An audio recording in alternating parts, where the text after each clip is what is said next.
The family of slain Nathaniel Julies will gather to unveil a stone of remembrance, today marking exactly a year since the teenager living with Down syndrome was shot dead by police. Newsroom Africa's Linda Mnisi joins us now live from Eldorado Park. Linda, some preparations underway there for what will be an incredibly tough day for the family of Nathaniel Julies, the community there, given how much progress has been made in bringing those responsible for his death to book.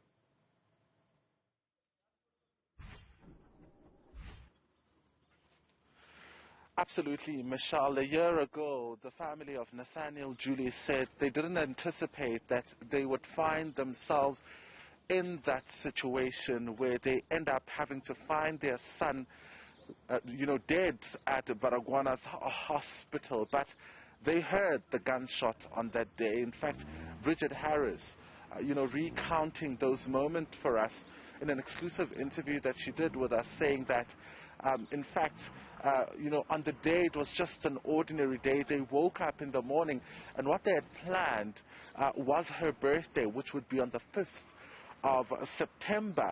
And little did she know that when Nathaniel Julies left the house to go and buy biscuits at a local shop, as per tradition, as per usual, because that's what he usually liked and that's what he usually ate, especially in the mornings and in the evening, that it would be the last time that she sees her son alive. She takes me back, in fact, Michelle, to that moment where she had a sense that something had been going wrong, but she did not quite know what it was. But later, she tells me that she hears a gunshot. And when she comes out, someone in the community tells her, in fact, they just shot Nathaniel. And when she came out, that police van drove off. So a year later, we're sitting with about 3 police officers facing, that charge of murder. One, of course, being an accessory to murder after the fact. This morning, preparations are underway, Michelle. Some of the members that are tied to the Action SA political party, which is, of course, spearheading this program for today, have already started gathering and preparing. We're told Nathaniel Julies' mother is not home this morning.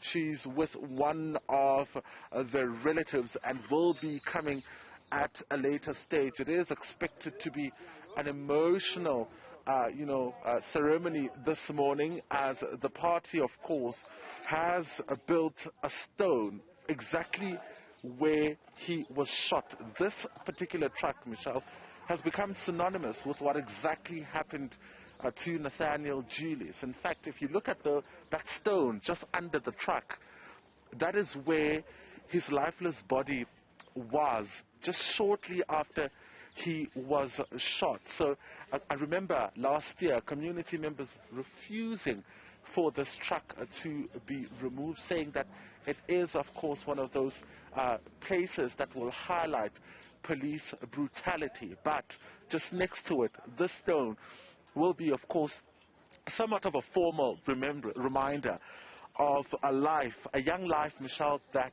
was taken allegedly by police. Yeah, in such a devastating manner as well. In fact, Linda, I remember that truck as well. Ayanda and I were discussing it off air, wondering whether it is indeed the same truck where the day after Nathaniel was killed, we saw that bloody, or the remnants of what was a bloody handprint on the side of that truck.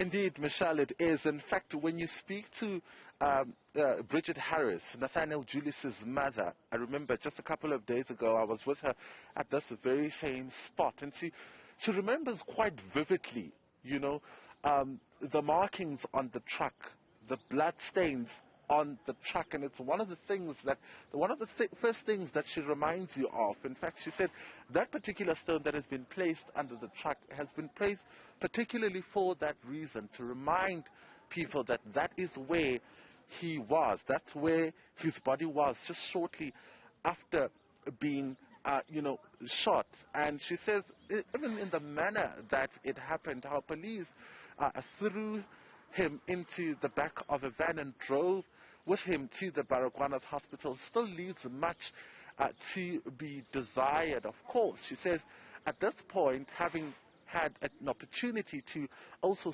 see, the 3 police officers in court, you'll remember, when they started appearing, they would cover their faces. She says the one thing that she focused on would be their hands, and particularly those of Kayleen Whiteboy. And she wondered, these are the hands that are supposed to protect the nation. These are the same hands that are meant to look after us. But now, those are the same hands that took my son's life. So to her, it really says that there was no remorse in what was done by the police here. You see, the story is as devastating as it was a year ago when Nathaniel Julies was killed. Thanks very much for that update. The family of Julies will gather there today, along with the community, we're told. They'll be unveiling a stone of remembrance.